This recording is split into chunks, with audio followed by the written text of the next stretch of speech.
Hampshire Parish School Board meeting. We'll begin with roll call by the superintendent. Yours truly will do the board prayer, and Mr. Myers will lead us into the pledge. Mr. Superintendent. Thank you, Mr. President. Mr. Lewis, Here.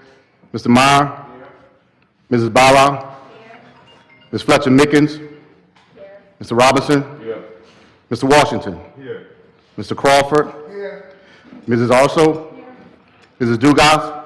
Mr. President, you have a quorum. Thank you, sir. The agenda will be followed as presented.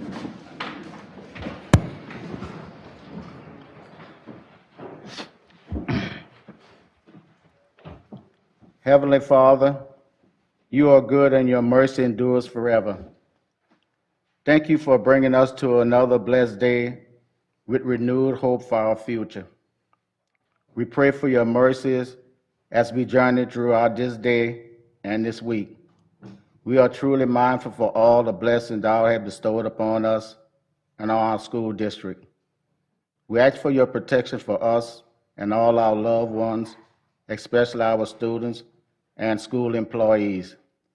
Dear Lord, enshrine us with your loving arms to shield us from dangers, both seen and unseen.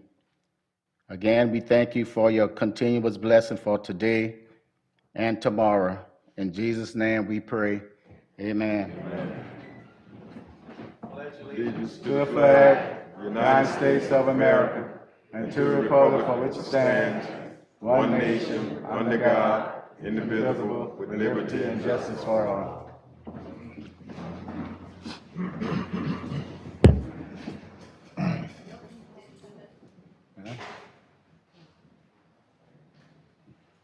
Motion to adopt the agenda. Yes, sir. Before we adopt the current agenda, I would like to add item D under reports and recognition, which is to receive information on a donation of a softball batting cage and concession stand at Assumption High School. Okay, so we have a motion on the floor by Ms. Dodd and second by Ms. Cooney that this item be added to the agenda. Those in favor? Aye. Any opposed? Thank you, sir. Appreciate it. Motion again to adopt the agenda.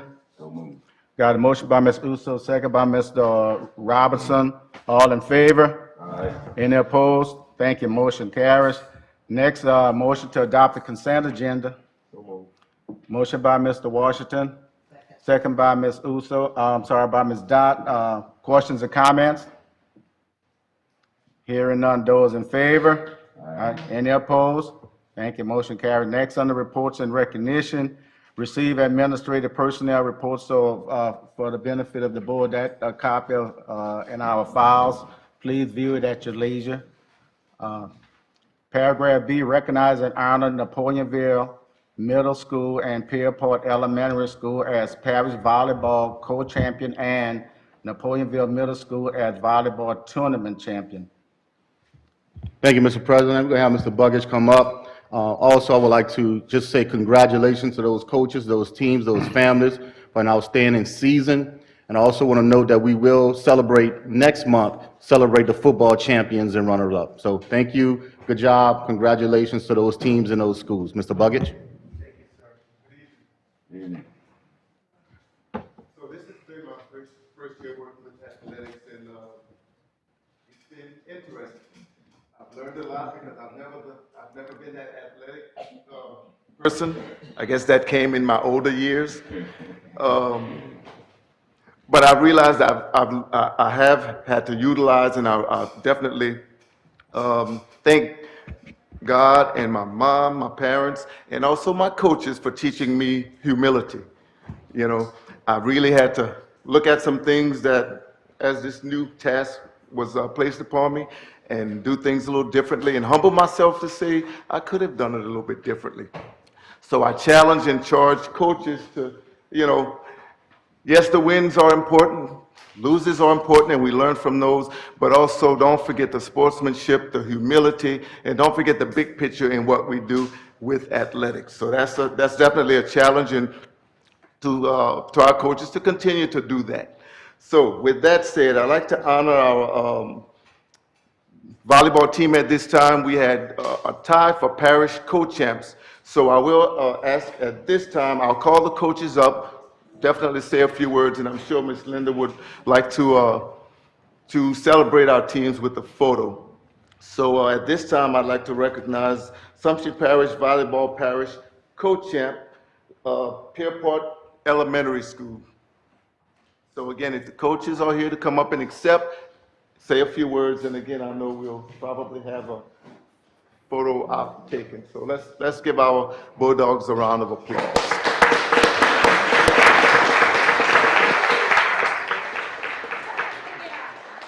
Coach Christie had, they're into softball season, and so they're doing that. So yeah, I'm definitely not the coach. Just the cheerleader.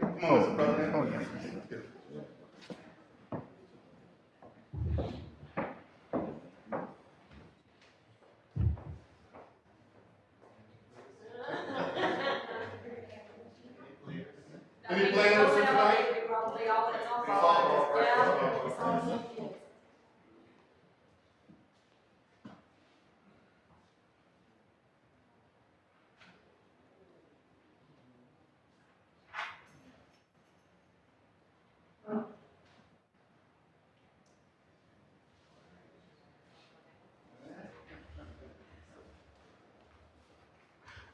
Also sharing the title of parish co-champs, I would like to recognize at this time the Napoleonville Eagles.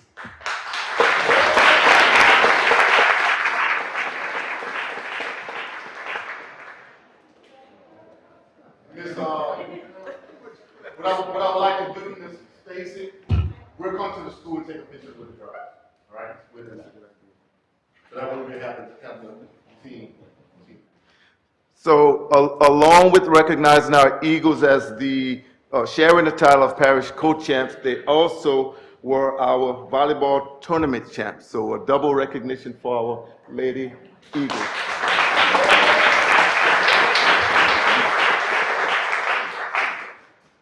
Congratulations. Thank you. Come on, girls, come on, line up. Coach, get in there, get to one side. Face the crowd, right?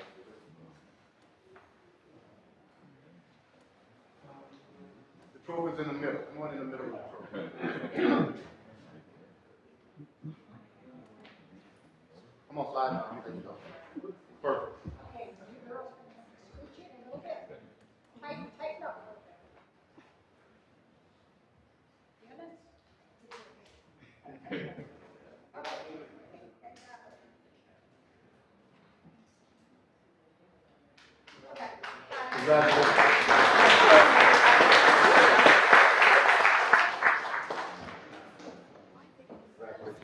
Usually the coach introduces her girls. Is that okay? We'd love to hear who was on the volleyball team. Thank you. Akaya Mitchell, Peyton Landry, May Diaz, Brinley Barbier, Chloe Thibodeau, Bailey Caballero, Kylie Boudreau, Italy Landry, and Randy Dago.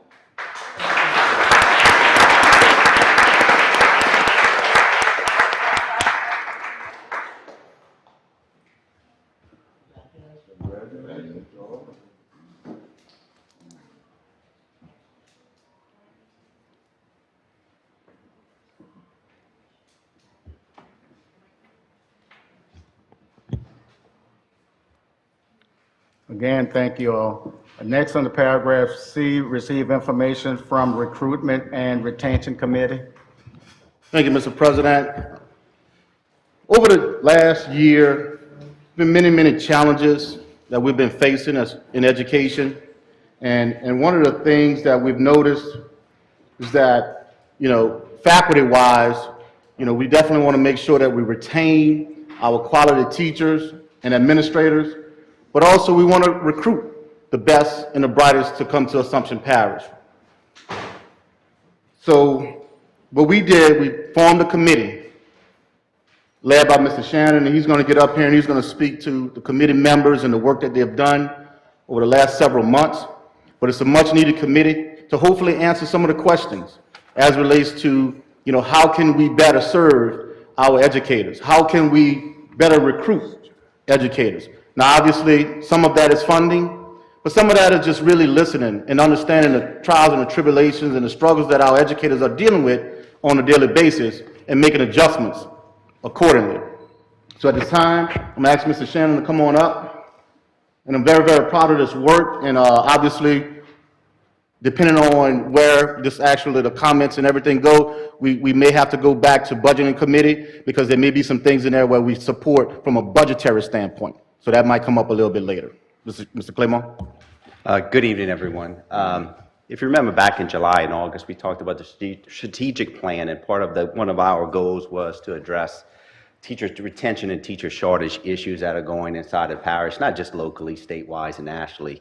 And as you read in the papers, everybody has a committee trying to solve this issue. But we have our own local challenges. So we put together a committee. First of all, I'd like to personally thank, we met multiple times trying to hash this out, what we can do, what we could not do. So I want to personally thank them because they took time out of their day to come in and work after hours. We started and we worked beyond 4 o'clock a bunch of the times, and they did it without complaining or any cost. So I want to personally thank everyone. The committee members consist of Mr. Corey Crochet from Laverne Middle School, Ms. Riga Blanchard from Assumption High School, Ms. Christina Diaz from Napoleonville Primary School, Ms. Heather Bond from Bayou Lewis Primary School. Actually, I think I got the wrong one on that one. Alyssa Clark from Laverdale Middle School, Jonathan Oquan from Pierre Park Elementary, Kimberly James from Napoleonville Middle School, Miss Rachel Dugas, which is from Head Start, Miss Cindy Blanchard, we brought in a retiree teacher to give us a different point of view, and myself were in the committee. So if you see, we had a big room of educators that were in there trying to figure out what's going to go on. Again, it is in the recommendation stages. The whole point of it is for us to recommend to the superintendent, turn over to the salary committee to see what we can and cannot do, and start implementing stuff for next school year. The whole goal is to see what works and what doesn't work. And if it doesn't work, we're going to pull it out and we're going to meet again next year and revise it and continue to work on trying to figure out what works for us. I think there is no one answer. I think it needs to be multiple answers. So on the recruitment side, one of the goals we started talking about is the lack of people that are coming in the profession altogether. They're just not there. It's not like back it was 25 years ago where, the universities put out 100, 150 kids per semester, that everybody that came in the school system was from a university of a 4-year degree with a certificate that came out. Those days don't exist. So one of the things we talked about was creating a pre-education, which is an Aspire Educator club in the primary school, in each of our primary schools, and also in all of our middle schools. And what the club would be designed to do is to get kids familiar with leadership roles and start talking about education and becoming teachers at a young age. So, everybody wants to help out the teacher when they're elementary school, so it's about just ingraining them about the profession and also starting to introduce them at every site, so as they move up, it's not a course, it's a club. It's kind of like Beta, Student Council. It would be our own teacher club that would be on each campus, okay? Also at the high school level, there is already a program in sight, but it's about meeting with Ms. Thibodeau, trying to make sure that we expand the pathway where we have the education. There actually is an education pathway that goes in high school where they can earn credit, helps out the high school, but also try to train them, especially seniors that come out, that one of the ideas is if they in school early, have like an afternoon session where we can move them probably into the primary schools to actually use them as co-teachers or assistants inside the classroom to get them to start seeing what it's like to be in the classroom prior to going into the profession. So that's just an idea of just the recruitment just from within our local. We did have the STAR program about 10 years ago, or maybe not that long, but it's been a while. And we did get several members that lived here that come back in our parish, but the State Department kind of disbanded the credit for the STAR program, so it kind of disappeared. So we're trying to rebuild it back up inside of our parish.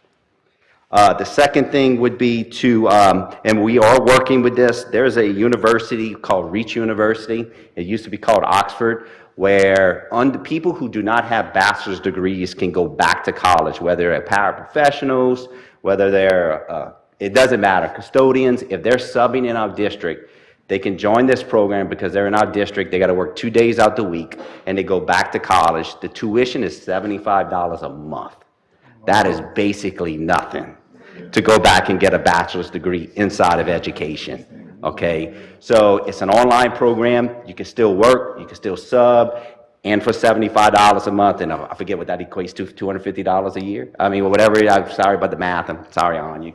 Don't fuss at me if I got the math wrong. But it's not very much money compared to what the universities are putting out for people to go into education, to get their bachelor's degree and come out with a teaching certificate. So we do have a partnership with them. We're gonna start trying to robust that and try to build that up a little bit more. The second thing is something, usually when recruitment happens, it's myself and the 9 principals that are sitting behind me. So it's 10 people throughout the district.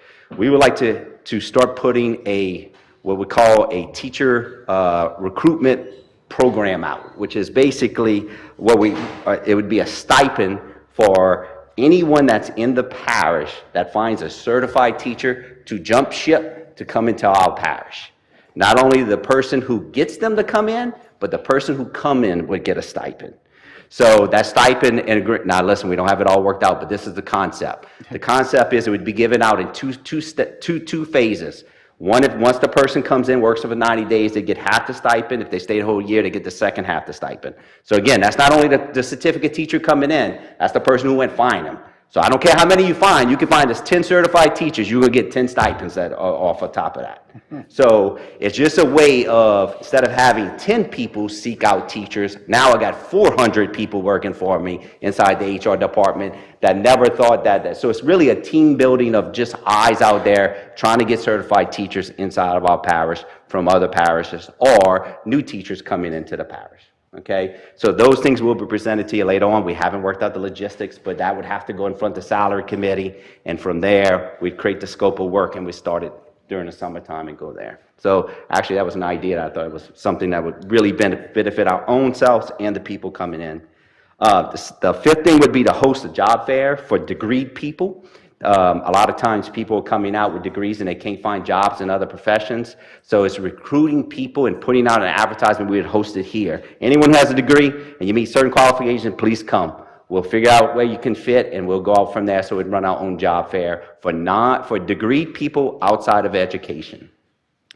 And the last thing, right now, when retirees go to work, and this was done a while back, in 2020, retirees who come back to work, in other words, a retired teacher, she retires in 2020. She wants to come back to work. Well, we used to have critical shortage. Everybody, I remember hearing that, critical shortage. Well, now what happens is if a teacher comes back to work after they retire in 2020, they have to stop their retirement. In other words, it gets halted and you get paid the salary what we have coming in. Well, the way our current structure is if we bring back a retiree teacher, she's only paid on step, or he or she is only paid on step 5, the way it's currently written. So one of our recommendations was to get rid of that completely and pay on years of experience, because what most people do not know is our entering salary is probably about $10,000 higher than most people around us. Okay, as far as Lafourche is concerned, Terrebonne is concerned, our ending salary, so if someone can retire from a district at, let's say, $52,000, okay, that's a bachelor's, just a straight bachelor's degree. Retire, not take their retirement, just defer it, come work for us, and at 30 years, I'll pay them $62,000. That makes sense to you? But I gotta waive the clause that they're not put on step 5, because really then at that point, they soon just go home and collect a paycheck. So it's a way of getting veteran teachers back into your district that may have come from another district into our district, okay? So those are some recruitment ideas. As far as retention of our own staff, one of the things we want to talk about, and we've been talking about this very recently, not only with ourselves, so we put the district stance in this too, is building school culture, or building culture, a positive culture. And it really has to do with more of building rapport. So when, like Mr. B just said, you know, instead of the kids coming here, he's going to go show up in Pear Park, and we're going to be more visible inside the schools. That was one of the things that some of the committee members want to bring abreast, is positive school culture and making sure that you do that. Because I really believe, and this is my personal opinion, that people don't leave paychecks, people leave people. Okay, so people don't leave this district because they're not making enough money. People leave it because they don't want to work either at the school district or the school that they're working at, and it's very tough. So we need to correct that problem, not to lose our own. The other thing is, they started talking about leadership time. It is very difficult with the demand. So we, with the district, with the principals, we'll start working on making sure that we blend it and make sure that we have a set time for them to start leadership with some of the concerns they have. One of the big things, and I've said this in the past, we used to have the title was a pipeline specialist, which is basically a person going around our district, and all she did was monitor the younger teachers. You know, any teacher at risk, because coming out, you know, everybody thinks, you know, a teacher that's coming out through even a university is a fantastic teacher. Most of them are, but they do struggle because they just don't have the knowledge or the background in it. So it's re-implementing that position back in. We got to bring it back into the salary committee, where it kind of takes off the workload off of the master teachers and the principals, and it puts it on that one person, and all she does is basically putting out and helping and assisting these young teachers in the transition and becoming better teachers inside the classroom. One of the big things they talked about is additional support, and I know Mr. B has talked about this in the past, and we're about to start staffing, is looking at a school and its needs, whether it is another AA, whether it is another a lead teacher, whether it is different things. We do have now different funding sources. It's something that himself and Ms. Randall is going to have to talk about, but it's something that at each school site we're going to start addressing, is giving extra personnel to take off some of the weight of the principals so we can actually assist. Sometimes as administrators we get so busy you can't get into the classrooms and fix the things or assist the way we need to assist in. Scaffolding and rolling out plans. Sometimes, you know, and unfortunately, and I kind of said this in the meeting, I don't have a problem saying it here, the State Department will put deadlines on you, and they'll tell you, hey, look, you got a month from now, you got to roll this program out. It's mandatory. Well, I think we have to do a better job of the communication from the district to the administration to our staff, explaining why we're rolling it out, and maybe roll it out in phases instead of just rolling it all out at once. So what they was talking about, just rolling out of information. And the last one had to do with, we did address something with vacancies. We do have a lot, and I'm not going to say a lot because that is not true compared to a lot of districts. We do have some vacancies in this district where we have teachers that are non-degree, they're subs, but they're considered long-term subs, that the district expects them to work and act like, or have the responsibilities of an everyday teacher. And that amount has been based off the salary schedule which you approve. But we are recommending them not to get paid like a certified teacher, but to bridge the gap, at least raise it where you may keep them more likely in the parish for a lot longer by increasing their daily rate. You can't hire them because they don't have a certificate, but we do think that the amount right now, according to what we see, but again, that all has to be run through the salary committee. So we did look at both sides. Again, it is recommendations that we're going to put out. Hopefully we can probably attack or address 90% of this and get this up and started. And we've had conversations and we feel we can. Definitely going to start trying to implement it, starting with the staffing part of it coming up, where we can get this up and running for next year. And then we're going to reevaluate back next in January and see if it made any difference. And if something different, we're going to 86 it and we're going to put something else in this place. We can no longer just say, hey, the way we do it now is working, because that's not true. I hope you'll listen to the teachers, because really our teachers are very frustrated at this point. Well, I think that's part They've of... gone through a lot in the last 2 years, and they feel like they're not being heard. So Yeah. I really hope that this committee takes that into consideration. Well, I think that's why the number of scaffolding out, the rolling out of information is there, because most of this committee was teachers on there, and they just, I think they want to know why it's rolling out and a better way of rolling out instead of just giving something that they have to do.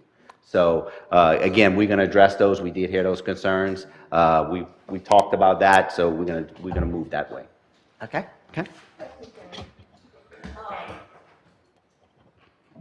When we have new hires, like if we have 3 schools, the primary schools or middle schools that need teachers, do those teachers choose where they want to go, or we place them where it's needed? No, those teachers, the way it's always been, because,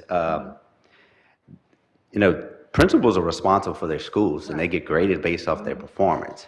So the way the system is now, they apply for their schools, the principals have access to pull those resumes, they come in, you're talking about new hires, right? Yeah. Okay, they come in, they interview with their staffs, and the principal selects whether they want to teach, wants that person or not. I have not mandatory made anyone take anyone, because I think there's a need for a school culture, and if you start shoving people into people's schools, then it turns into 2 things. 1, the person feels like they're not wanted because they didn't meet anybody, and 2, the principal feels like I'm forcing them to take someone they may not feel that fits their school. So, but yes, it's interviewed by the principal, and the principal makes the selection, or the recommendation to us, and then we hire from there. Okay. Okay? Thank Any you. other questions for Mr. Claymore? Thank you. Next, under paragraph D, Mr. B, you have that? Thank you, Mr. President. Yes, I was approached by Mr. Dwayne. He was talking to a couple of our parents, and, it's a good thing because, parents want to volunteer. They want to do what's right by the kids and by the school system. And whenever we can get parents to volunteer and devote their time, obviously we want to open our doors up for that. So, Mr. Dwayne, come up. We have Mr. Jeremy here. They're going to talk a little bit about what they want to do at Assumption High School, all free of charge. They're here to provide a service to us and to donate the batting cage as well as the concession stand. Good evening. Thank y'all for taking this time to meet with us. This is Ryan Terrio. I'm Jeremy Pips there. I'm going to send y'all some pictures to look at so y'all have a better understanding. We're involved with the softball program. Our kids play for the softball program. I don't know if y'all are aware of it or not, but there's no concession stand. The facilities are going down. They need to be upgraded. We have a plan. We have contractors that are willing to donate. We have volunteers willing to donate. If y'all were able to approve this tonight, we'd start construction tomorrow. Everything we do will be done through Mr. Dwayne Oquan. We will not do anything without his leadership. If he wants metal on the structure, it's metal on the structure. We're looking at building a concession stand immediately. This concession stand will also be used by the tennis program. It's next door to one another, so if they need it, they're welcome to it. We're not saying this is just for us. It's for the school. We can't do it right now. We feel we can't do it right now because of the kids in school. But once summertime comes, we'd like to break ground on a new batting cage, new facilities. We're trying to get away from these temporary structures and put something that's a permanent structure, a low-maintenance structure, something that it's not an expense. Again, we are ready. We have volunteers. We have contractors. We have everything ready to go. We're here to ask permission and approval with the understanding that everything we do goes through Mr. Dwayne Oquan, just to make sure we're keeping everything like it should be. So that's all I have. If y'all have any questions, we'll gladly take some questions. Other than that, if y'all could please push this through, we're ready to go. There is no cost associated to us. For the board. The only cost that would be associated is in the future would be the maintenance eventually. Yeah. But we will build these structures, and again, we're planning on building all of these structures along with Mr. Dwayne's planning to keep that a low-maintenance structure. Minimal wood. We want concrete. We want iron. We want steel. We want something that's going to last the duration. Our kids are sophomores. We have a few more years. I want to see this structure here in 30 years. So there's a plan. We have everything ready to go. I can literally break ground tomorrow with our crew that we're all ready to do this if y'all approve it. So we are stressing that this is time sensitive. Please do not sit on this. We have no concession stand. We want these girls who are seniors this year to see that they're getting something. We want to get these kids something right now. We can get a concession stand immediately. I say immediately, it would take about 3 to 4 weeks. We have to pour concrete, we have to build it, but it'll be taken care of. It'll be done on the weekends where no kids are there. We don't want kids coming around. If there's something that is constructed and unsafe, it'll be built with Mr. Dwayne, barricaded, make sure it's all safe. We're all professionals, we all know what we're doing, we're contractors, we volunteers, we all of it. Everything will be done according to Mr. Dwayne Oakwan's ways, whatever he would like. So, Yes, ma'am. So that's what we can go on and do, ma'am, and we'll have to do it and do a unanimous on it and off a public comment section too. Question first. yes, What's the ma'am. cost of this? So, There's no depending, cost to us, but what's the cost for y'all? so just the concession stand is estimated to be around $5,000. That's a concrete floor, a metal building, and it's very basic. We plan on improving it each year, again, through Dwayne, but the initial cost to get it up and running right now is approximately $5,000. That's all volunteer labor. That's just material cost. The batting cages, we're looking at upwards of around $15,000 to $20,000. That'll be completed in the summertime. We're looking at some rehabbing that needs to be done to the dugouts, which would be done immediately. That's going to be somewhere in the neighborhood of around $5,000 to $10,000, depending on where our budget's at the time. We have the money now to begin. We don't want to start a bunch of things and they're not finished. We want to get there, finish one, move to the next one. We're not quite ready for the batting cage, but we're not building it now anyway. We'll be ready when the kids get out of school. We'll have everything funded and ready to go. Is there power there? There's power on the site. We already have met with Mr. Dwayne Oakwan about it. We showed him everything. So you asked earlier about an expense. You would have a slight electricity expense because we have to keep an ice box in there.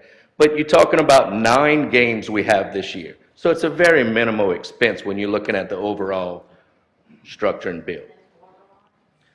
We have water on the field. Now, we can't have water in the building. We don't want water in the building. Right. We just want electricity, and from there, we won't have sewer or water. Now, the concrete will be plumbed for future use if that's ever approved, but we're not actually tying in sewer or water to this structure.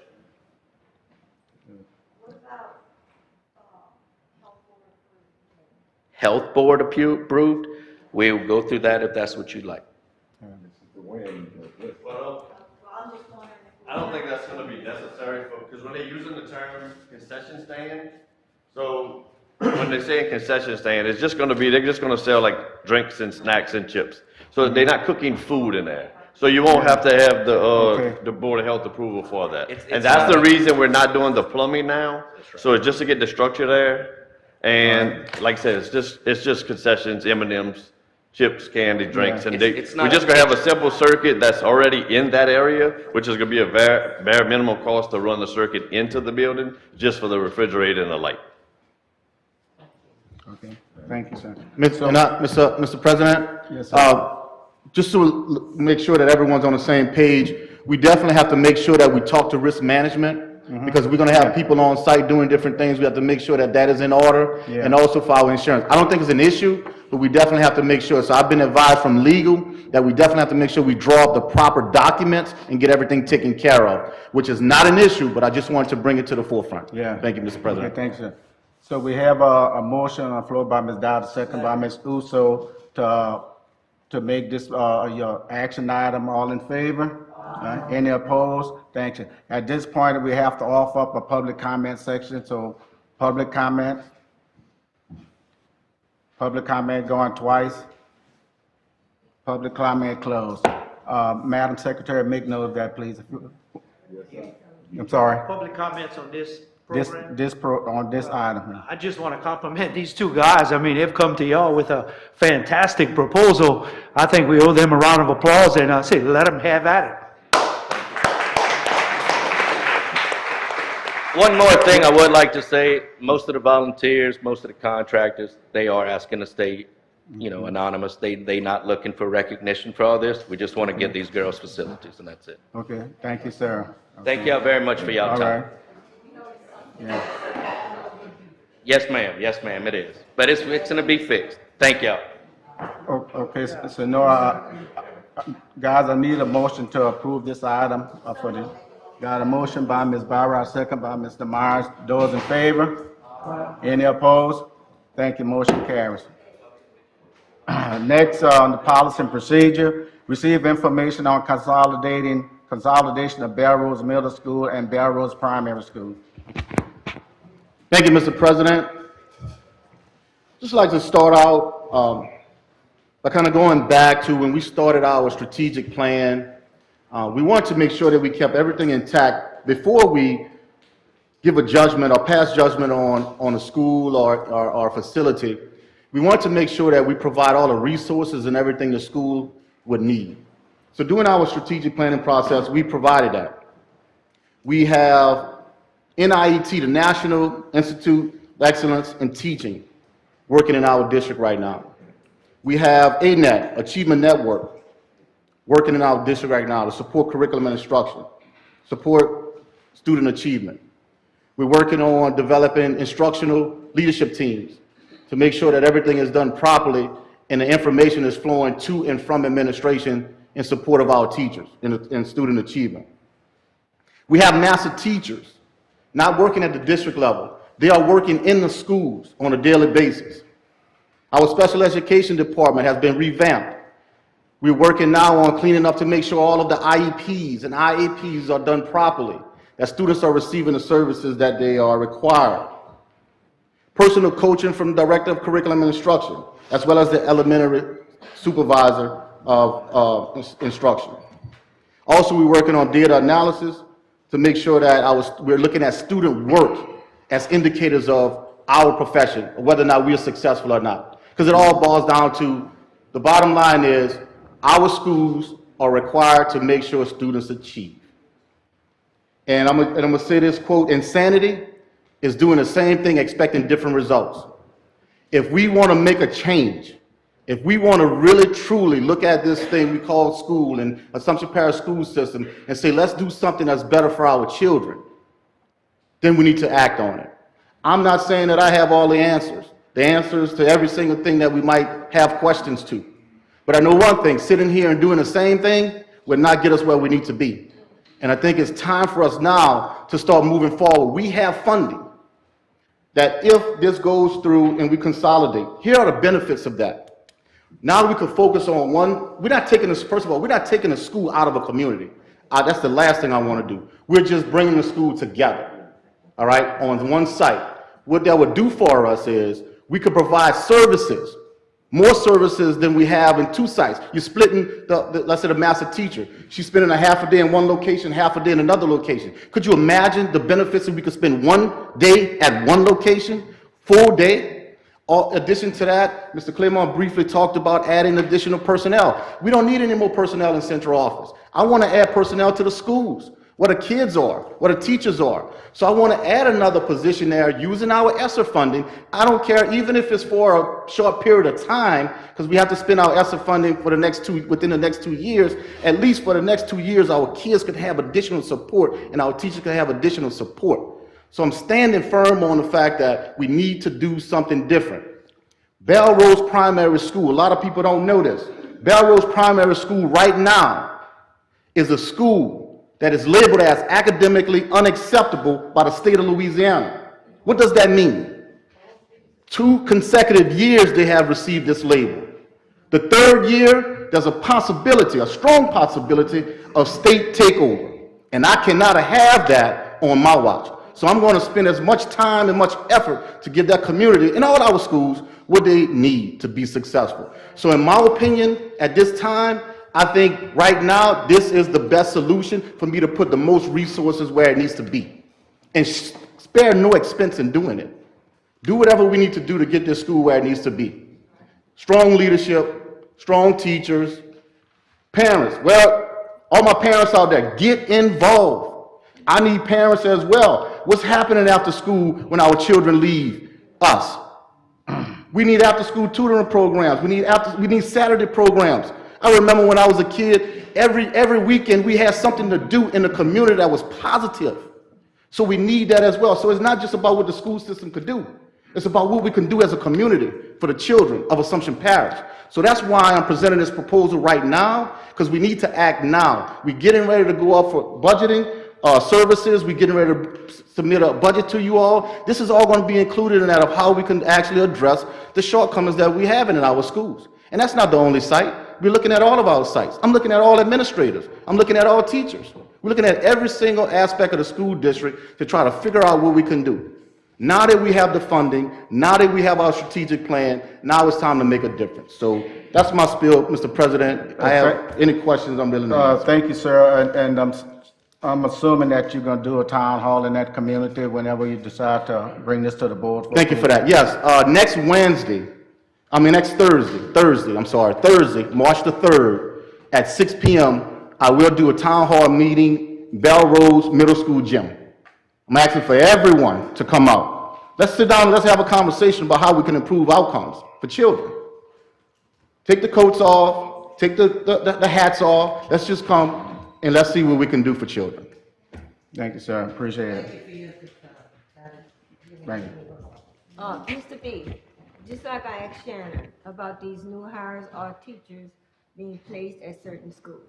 Now, I don't know what changed, it's been years, but when I was in Morgan City, St. Mary Parish, I was at the high school. They needed me at the junior high school. To go to the junior high school. This is what we need. We got to start. If you don't, I'm not saying make them, but I felt needed. That's what they did me. You needed elector at the junior high school. I felt needed. Yeah.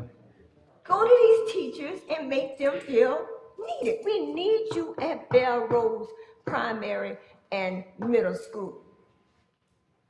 And you're not making them, but you go to them. You go to these teachers that you know can make a difference and ask them, employ them, challenge them. Come to Belrose where we need you to make a change. And that's what they did. They said, Elector, we need you at the junior high school. I was there for 3 years, then I went back to the high school. And that's what I'm saying. You're not going to go somewhere where, well, I'm going to put it like this. Some people not going to go where it's a challenge. They're going where it's easy. That's it. Yeah. Now, if you really, teachers want to be teachers. And that's why they placed it, for teachers want to be teachers.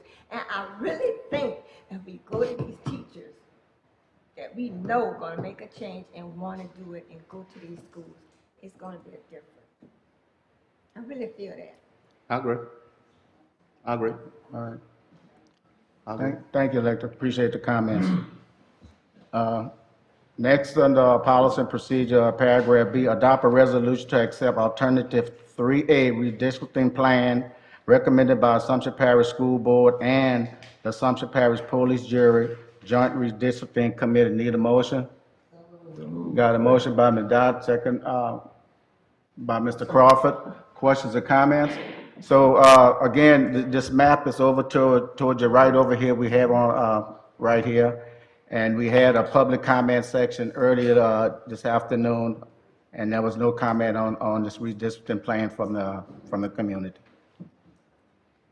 Yeah. Yes. Thank you, Mr. Lewis. Joshua Manning, South Central Planning. We're the ones that helped facilitate the planning process. I want to let you guys know that across the bayou over there at the police jury, they also had a public hearing prior to this meeting. There were no public comments over there as well. So, Thank you. Yep. Appreciate it, Josh. Thank you. Job well done. Any other questions or comment? Hearing none. Those in favor? Aye. Any opposed?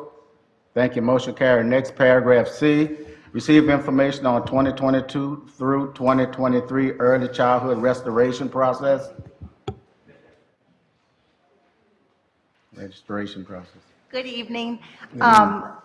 This year, we're going to do registration very similar to how we did it last year. It was very successful. In the past, we have had all the parents show up at a school. Sometimes it takes hours for the line to die down because it's one at a time that goes through the process. It was very frustrating for parents in the past, but honestly, it was the way we always did it, and I wasn't thinking of a new way to do it because we had never done it a different way. But then COVID happened, and we had to get super creative. So one positive thing was that we adjusted how we conducted registration, and it was so successful last year that we decided to mimic it again this year. So you have a flyer that explains that round one of registration is going to start the week that we come back from Mardi Gras holidays. Parents have an option to schedule an appointment in our office, and we will walk them through the process and photocopy all of their papers that they need, or they can do the drop-off pickup at the schools. And you'll see when the Head Start staff will be sitting outside the schools for drop-off pickup. Oh, it should be an attachment to, it's attached to your agenda. Yeah. Okay. It's in the agenda. And so that went home with all of the school-age kids, and we dropped it off at all of the libraries and places of business. We're also going to send it home through J Campus, just so that everybody is really aware of what's going on. So that will be round one. Round two will have an online registration option. The reason why we chose not to do online for round one is because there are some glitches to the J Campus system right now that will allow a parent to submit a registration packet with not fully completing the information. And so it was frustrating for the parents because then we were bothering them and they thought they were complete with the process when really let's say they put their phone number as like 985-513. Well, J Campus accepts it. So now, we met with J Campus, they're going to put some restraints on it that it has to be a full phone number. It'll notify the parent like, oh, wait, you didn't do that right. So we'll see how that goes for round two, but coming in person will continue to be an option for any family that wouldn't feel comfortable trying to do that. Now, I want to call your attention that on the application now, it does have that we are taking applications for daycare. Because we have our 2 Type 3 centers in our network now, we sign an assurance saying that we will collect applications for those families. It's really not a big deal this go-round because we don't have any publicly funded seats. So there's no per se benefit of filling out the application with us instead of going directly to the daycare, because at this very moment, our network has not been awarded any public seats. So anyone who would apply to go to Cribs to Crayons or La Petite Amie still has to pay tuition or qualify for CCAP. Now, because they're a Type 3 center, they can accept CCAP kids, which is Child Care Assistance Program, so people can attend daycare for free through CCAP. Hopefully in the future, we'll be awarded something called a B3 seat, which is a birth to 3-year-old seat, which is a publicly funded seat that we would place in our daycares or create the micro center that we had been talking about. That's called diverse delivery. Once we have diverse delivery seats, those seats have to use this application and they have to do all the paperwork that any child for Head Start or preschool would have to do. But again, right now, we have not been given any of those publicly funded seats. So right now, families are still welcome to come and fill out our application. We will not collect financial records for them because there's no point in doing that. And then this information would be given directly to Cribs to Crayons or to La Petite Amie, whichever daycare they're saying that they're wanting to register for. Okay, good. Thank you much. I thank you up for the next one too, right? Yes, sir. Receive information on 2022 through 2023 Head Start selection criteria rubric. Yes, sir. So every year, I come before you to vote and approve the Head Start selection criteria rubric. Policy Council did have an opportunity to look at it already. This one that I'm putting before you tonight, we've used for a couple of years now. It doesn't seem to have any glitches. It's very fair and accurate in scoring applications, so I would recommend that you approve this one again this year. Okay. Tonight's just information. Yeah, it's just information, Yes. right? Yeah, okay, good. All right, thank you, ma'am. We've always had 102 seats. Yes, ma'am.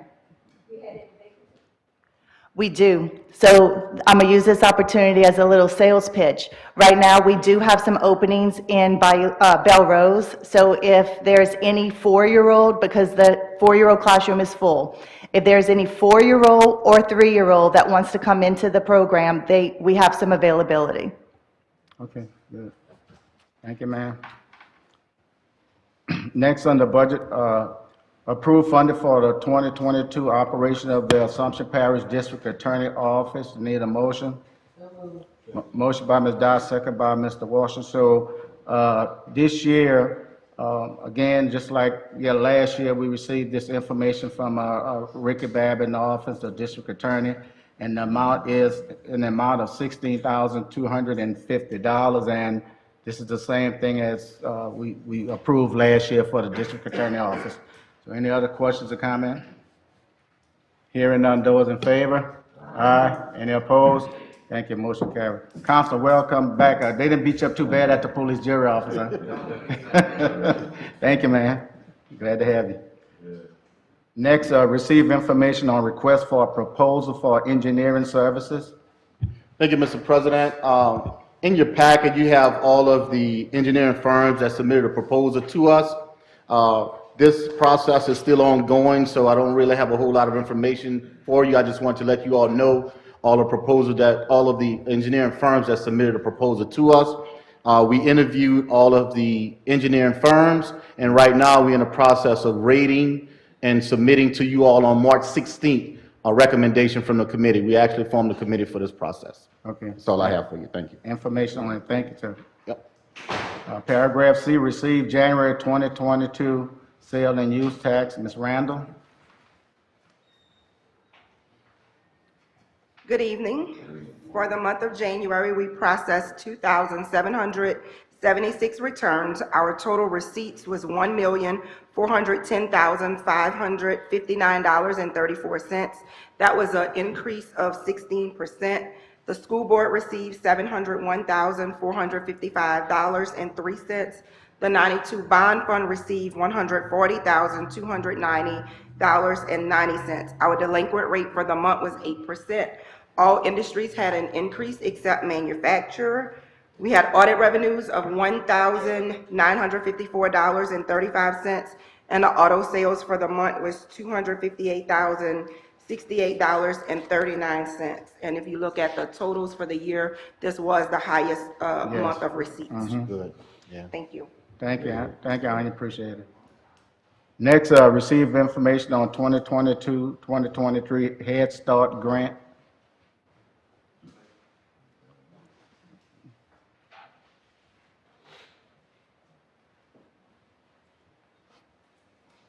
Good evening, again. The grant is attached to the agenda. It is due April 1st, and because of the way the meetings are falling, this was the meeting to give you this as an information item. The next meeting, I will ask you to vote on it. Then it'll go before Policy Council, and then we'll have it ready for proper submission to the enterprise system for April 1st. The narrative is a continuation grant, so there's no new work. The way Head Start works is every 5 years, you have to develop a new grant, and within those 5 years, you just write a continuation grant.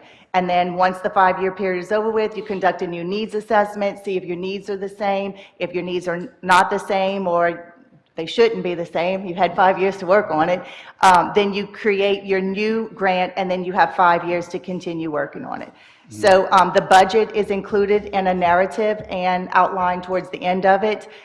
We were awarded the exact same amount of money that we were awarded last year, so it's pretty straightforward. Okay. Again, thank you very much. For the budget process for Head Start,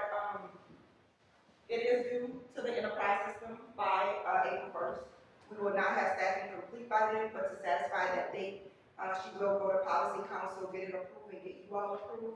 But when we come back and approve all of our other budgets, Head Start may have a different budget because salary will have Right, changed.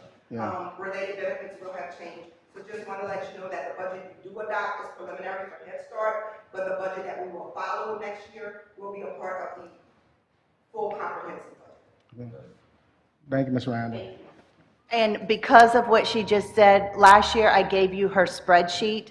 You don't have that right now. You just Yeah. have the narrative part. Okay, good. Thank you again, Rachel. Next, authorize the superintendent to solicit requests for a proposal for a contract, a workforce development specialist. Need a motion?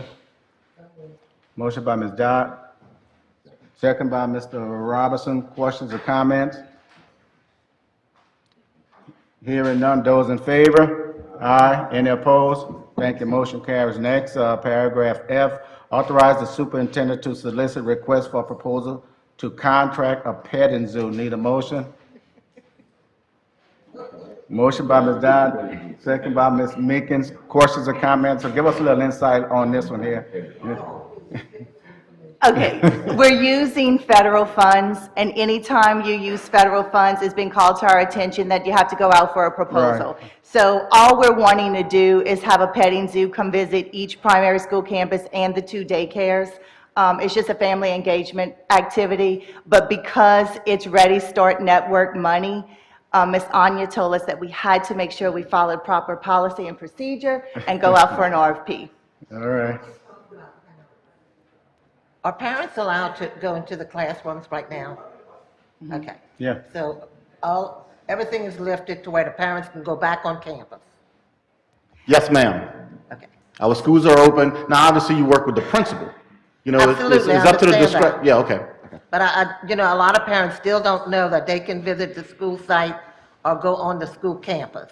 Yes, So I would really like for that to be, publicized to where parents knows that they can go back and that the principals can allow the parents to come in to the school sites. Right. I would encourage all parents to talk to the principals first. Absolutely. Yes, thank you. Thank you. All right, thank you all. There's no other questions or comment. Those in favor? Aye. Any opposed? Thank you, motion carries. Next, paragraph G, authorize the superintendent to solicit request for a proposal for a licensed professional counselor to provide social, emotional counseling for McKinney-Vento students. Need a motion? Yeah, okay, go ahead. We realize that the timing of this is a little late into the school year, but the funds just became available. So Ms. Kenitra does have some really good ideas of supporting students through the summer to make sure that the mental health of these kids, stays in a positive manner. We will have a summer program taking place, so there will be opportunities to work with them. So is this program just to target homeless kids? This is to the top priority of this funding source is homeless students, yes. Okay. All right. So need a motion? Motion by Ms. Uso, second by Ms. Dodd. Questions or comments? Hearing none, those in favor? Aye. Any opposed?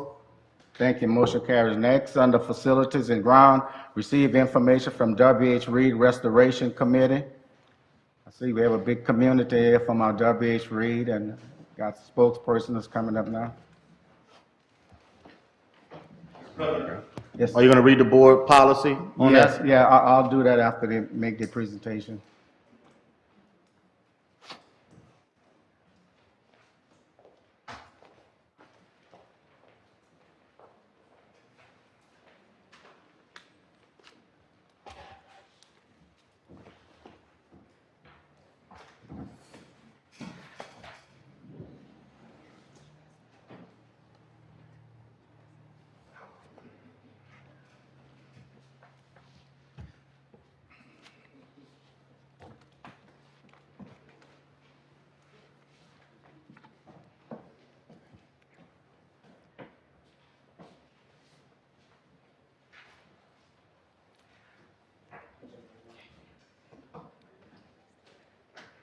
Good evening, everyone.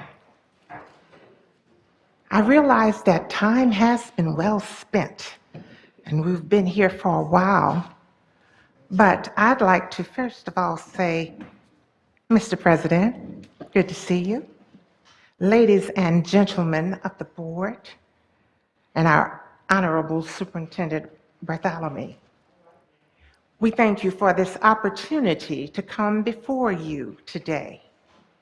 And as we come today, we've come with one specific thing in mind, and that is to preserve, keep, and hold dear to our hearts cultural and educational buildings. With that, we are referring to W.H. Reed High School. That school is currently Napoleonville Primary School. Now, can I just talk with you today? Heart to heart, mind to mind, as we remember our lives. I don't think any of you on the board would argue with me when I say, in the past, you've had a particular grandmother, grandpa, mama, nanny, auntie, somebody dear to you that gave you memories that came from your childhood days, and those memories linger on with you today. You remember going fishing by the lake, catching your first turtle or your crab and crawfish? You remember those days when you could make a cake with grandma and you learned how to make biscuits from scratch? There are all kinds of things that we hold dear to our hearts. Well, that's why I said tonight I wanted to speak to you heart to heart, because I want you to get the heart of the matter tonight. We would like the board to entertain a heart-to-heart decision and restore the name W.H. Reed back to its original geographical site, location, building. Now, what makes it so personal is the fact that when we got schools available to us, we all had community schools, if you recall. Belrose had his, Napoleonville, Labradorville, Pierreport, and of course at that time, I don't believe Bayou Lewis was in the running. It wasn't there at that time. But right now, we want you to just travel with us for a while. W.H. Reed was a school that allowed us to get educated in order to graduate. Heretofore, schools stopped at 8th grade, 7th grade, and our students had to go to Lafourche Parish or to Ascension Parish in order to finish their high school education. But then after a while, we received schools. First it was the Negro school, and then the colored school.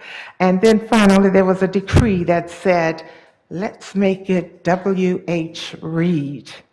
Now the reason W.H. Reed was so important was the mere fact that William Henry Reed was a minister in the Belrose area who taught classes in the church and near the church, in a little building right beside the church. And therefore, after his passing, years later, after his passing, the school, currently known as Napoleonville Primary, became W.H. Reed Elementary high school. And currently, from First Israel Baptist Church, where the Reverend W.H. Reed pastored, we currently have a pastor, the Reverend Irvin Brown Jr., who is a student of Assumption Parish, went out to get his education and returned to devote more than 30 years to students in Assumption Parish. You know, we're here today because we know how important it is as people to remember where you came from. And then to look and see where you are. And then to look even further and see where you may become. And if we can just go back to name W.H. Reed Primary School, it would serve the community extensively, very much extensively. And before I go, I have to hurry on now because my time is well spent. So I'm going to have to talk real fast. I want you to remember that back in those days, we had teachers who showed you love. You went into the house, and I'm not saying teachers don't show love now. Please do not get it twisted. I am simply saying we were a family. We were a family. We were in a place where the teacher taught us how to think, how to speak, how to set a dining room table, how to cook. In our home economics classes, we had Miss Nancy Walton. Miss Nancy Walton was the gentlest and lady of all ladies. She had a way of making every teenage girl know a little girl doesn't act like that. It's not ladylike. And then, of course, Miss Cleo Southall, she would say, young lady, young man, it behooves you to stop acting like that if you really want to make it. And then, of course, now, Mr. Southall would be on the walls. On the walls and on the halls. He would put his hands back, lean back, even at necks, his knees would rear back, and he'd look at that pocket watch to see who's late for class. All he had to do was clear his voice, and everybody started moving. Finally, there were teachers, too many to name, Miss Ollie Jorvis, Mr. Hadrick, Mr. John L. Como, who taught us chemistry, physics, and even though he didn't have a book, thermodynamics. He found a way. And I simply say, they taught us how to stand. And then, of course, when we got the building right, there was physical education. Through physical education, we had coaches like Mr. Simpson Southall. We had Mr. Nathaniel Lewis, who incidentally served this parish almost until his death, God rest his soul, where he served as interim superintendent.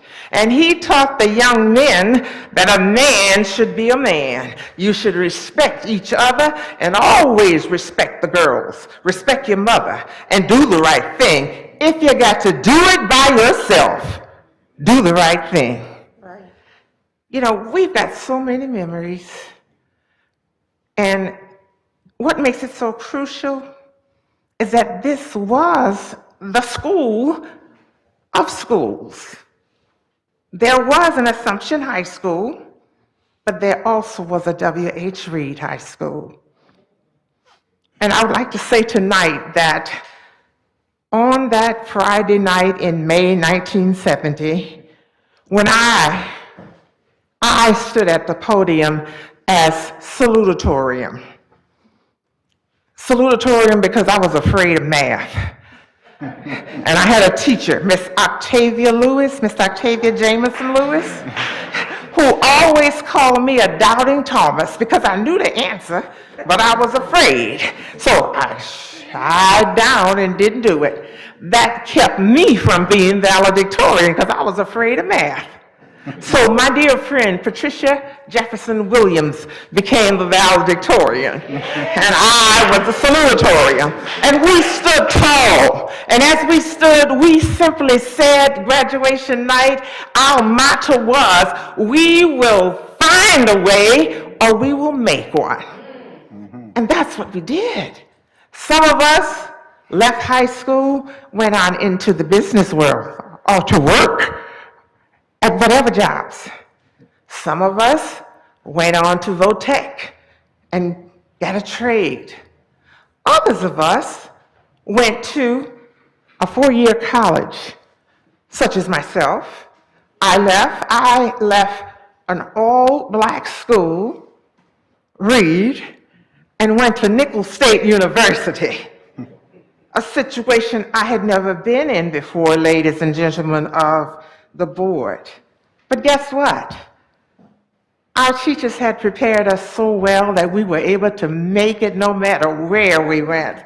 And as a result, many students who left Reed came out as doctors, lawyers, judges, engineers, chemists, physical chemists, mechanical engineers, and more. And finally, like my colleague here, some of us decided to serve our country in the United States military. So we did it all. And we did it all because of that wonderful school. And therefore, on graduation night, it was wonderful because we had achieved something. We completed the course to gain a certificate, but it was bittersweet. Bittersweet. Sweet because we accomplished everything. But bitter because our school was over. It was like a death in the family. We had no home. We had nowhere to go. We couldn't go back to visit anybody. And therefore, we feel if the board would just consider our request tonight and let that school be named W.H. Reed Primary School, so that when we walk on that campus, we can feel the sacred ground that's there. Because it is sacred ground. So many have gone before. And my class was the last class. The great farewell, the last song, the last hooray, the last bye-bye, the last dance. Save the last dance for me. W.H. Reed. I am Adeline Hollins, class of 1970, W.H. Reed High School. Thank you, Ms. Adams. So do anybody from this panel have any questions or comments for this class, this community? So Ms. Arlene, look, thank you for that dynamite presentation. Wonderful. And I look out in the audience and I see the Reed community. And Amen. All thanks to right. see. Oh, yeah. Wow. Yeah. Hallelujah. So again, Thank y'all so much. thank you all very much. You're So, very welcome. Can I say something? Yeah, go ahead, please. Questions from anyone, Can I please? say something? So what happens to Napoleonville Primary School? Do we just throw away that name? Oh, No. Listen, because that's how I feel that was done to us in the past. It was gone. right. W.H. Reed was gone. So I would employ that we do put W.H. Reed Primary School as that school, but also in a package, one and done, and put formerly Napoleonville Primary School. Yeah, you take that one, because I can't deal with that. So, I think what makes this a different case is that we will not take students from a school and send them to another school Right. without their permission or even knowing what's going on. See, in 1970, Right, us as teenagers, but taken away. when they decided that we needed forced integration and we only wanted separate but equal, they took us, they sent us to another school. Nobody asked us. Nobody asked our parents. But in the time that we were living, we didn't know. Parents didn't know. So they did what they thought they were supposed to do. They did what was told to them. But now we're living in a different era. This is 2022. This is not 1970. The race situation is much better now. So, to answer your question, it's not that we're going to take the children from the school. We're going to leave the children there, and then we're going to educate them on W.H. Reed. That could be another lesson in school. This is why we renamed it. Consider our heritage and our culture. That's what it was, culture and heritage. Ms. Dot, Ms. Cooney, I'm sorry, because I never know your real name. But just, y'all are championship for Pierpont Primary School, Pierpont Middle School, the whole community. Dot and Cooney get it done. Just imagine one morning you wake up and said, you know what? We're taking all these children from Pierpont Primary, Pierpont Middle, we sending them to Stevensville. Without your permission, you would set a fire on everything going, because you, and I always did applaud you, y'all support your community, you support your families, but I know without a shadow of doubt, you wouldn't let that go. So now we are kind of old now, and we know what we can, we know what we can do. We know what we can do, and we're asking your permission to help us. We're asking that God pricks the heart of anybody that's having doubt right now. Lord, prick the heart and let them do what's right, because, you know, it's time. That is our culture. That is our heritage. And, you know, every so often, we'd all get together at some wedding, some funeral, and this would come up. So finally, we said, now is the time. Let's just bring it to the board and get it done. And we thank you for that. thank you all very And much. we're sorry we took Appreciate so it. long, but she's coming along. Yeah. So, Well done, my sister. Again, it's a heart thing. It's a hard thing. It's a love thing. And we ask you to please consider our request.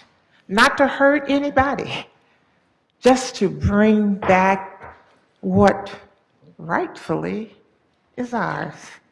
A name, we'd like that name to be forever at that site. And we truly appreciate your time, your attention, and your positive response to this request. I know I may be out of order, but if y'all want to vote tonight, that's all right with me. no, no. Put him in the middle.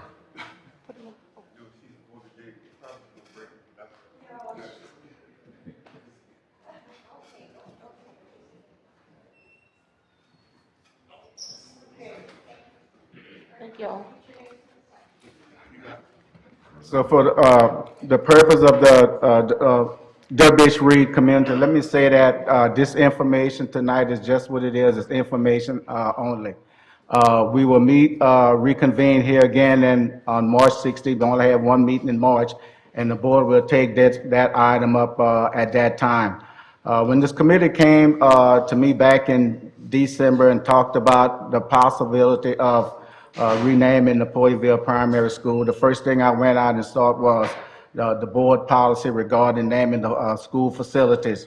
And the one glaring thing that you have to understand and know is, and it's plainly says that no school building or other public building shall be named after any living person. And that is the key word there, any living persons. So again, I got them in contact with the superintendent.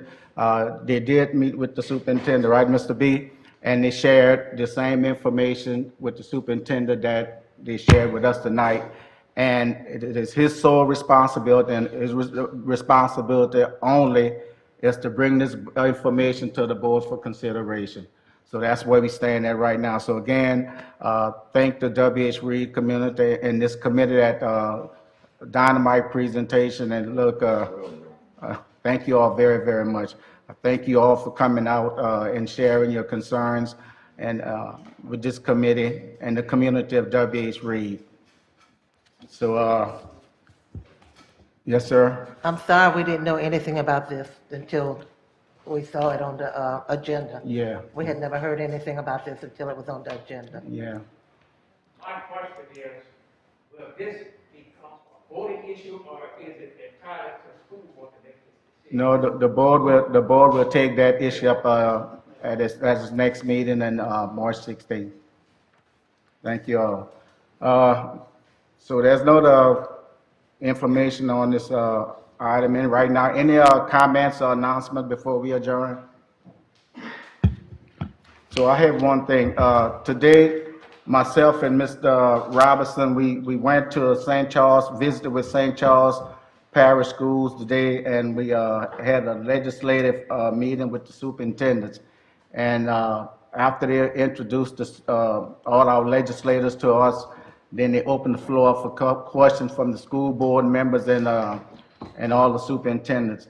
And the resounding questions for 1 hour out of the 2-hour session that we had there was the shortage of school teachers and all this, and also about retention. So again, that is a hotbed subject all across the state of Louisiana, and really, for that matter, around the country. The shortage of teachers, they just packing up and moving on. So, Mr. Claymont, thank you for that presentation, because it was very well needed, and I wish you would have been in St. Charles with us today. So again, so is there any other questions or comments? Mr. President, I just want to give the board and community an update as far as positive cases in the district. Last time we met, February 18th, we had 6 positive cases. We had 18 students and employees quarantined. As of today, we have 1 positive case of COVID-19 in the district, and we only have 7 quarantine cases. Thank you. Thank you, good. All right. Yes, there has been a slight change to the restrictions. So now our employees as well as our students can return back to school with a negative test as long as they do not have any signs or symptoms. So that's and obviously the governor just made another announcement. This information is very fluent. Oh, yeah. So just continue to pray for the school district and for our families and our employees, so we continue to go through this process. So thank you.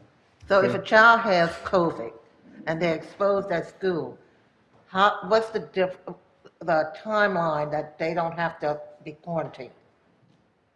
If a child gets the COVID and goes back to school and they're exposed with someone else, do they have to be quarantined, or can they come to school since they just had COVID? 90 days, as long as they do not have any symptoms. If they had COVID, within 90 days, they can return to school. Okay. Yes. That's what I was. Yeah. Okay, motion to adjourn. Motion by Ms. Uso, second by Ms. Dot. Those in favor? Aye. Any opposed? Thank you. Have a good evening.